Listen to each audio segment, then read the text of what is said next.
உண்மையே சொல்றேன், ஸ்டாலின் நிலை குளிந்து போய் நடுநடுங்கி போய் இருக்கிறார் என்பதைத்தான் அவருடைய உணர்வு பேச்சிலே நாம் அறிந்து கொள்ள முடிகிறது. ஆனால் இளங்கோவனிடத்திலே கூட சொன்னோம், அண்ணா மிகப்பெரிய வரவேற்பு இருக்கிறது, 1000 ரூபாயை நிறுத்தி விடாதீர்கள், 500 ரூபாயாவது கொடுங்கள் என்று சொல்லுகிற போது அவர் போறார், பேண்டை மாற்றி பார்க்கிறாரு, வேஷ்டியை மாற்றி பார்க்கிறாரு, டவுசரை போட்டு பார்க்கிறாரு, சைக்கிளை ஓட்டி பார்க்கிறாரு, படம் ஓடும். ஏன்னா அது மேஜிக் ஷோ.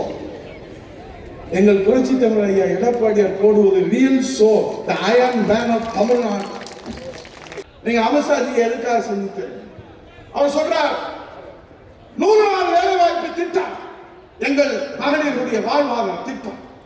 அந்த வாழ்வாதார திட்டத்திலே இன்றைக்கு அவர்களுக்கு சம்பளம் கூட கிடைக்காமல் இந்த தமிழகத்தில் இருக்கக்கூடிய ஸ்டாலின் திமுக அரசு இன்றைக்கு வஞ்சிக்கிற நிலைமையிலே அவர்களுக்கு வாழ்வாதாரத்திற்காக அவர்களுக்கு வாசலை திறந்து வைக்க வேண்டும் என்று புரட்சி தமிழர் ஐயா எடப்பாடியார் கோரிக்கை வைத்தார். அதனால் புரட்சி தமிழர் ஐயா எடப்பாடியார் கோரிக்கை வைத்த காரணத்தினாலே 39 நாடாளுமன்ற உறுப்பினர்களை வைத்துக் கொண்டு, முதலமைச்சர் பதவி வைத்துக் கொண்டு, அமைச்சரை வைத்துக் கொண்டு, ஆளுகிற அரசு அதிகாரம் எல்லாம் வைத்துக் கொண்டு, அம்பு சேவை அதிகாரம் அத்தனை வைத்துக் கொண்டு ₹10 வாங்க முடியாத கையாளாகாத முதலமைச்சர் ஸ்டாலினுக்கு மத்தியிலே இதோ மக்களுக்காக நான், மக்களால் நான், உங்களால் நான், உங்களுக்காகவே நான் என்று புரட்சி தமிழர் ஐயா எடப்பாடியார் 2999 கோடி 3000 கோடி ரூபாய் வாங்கி.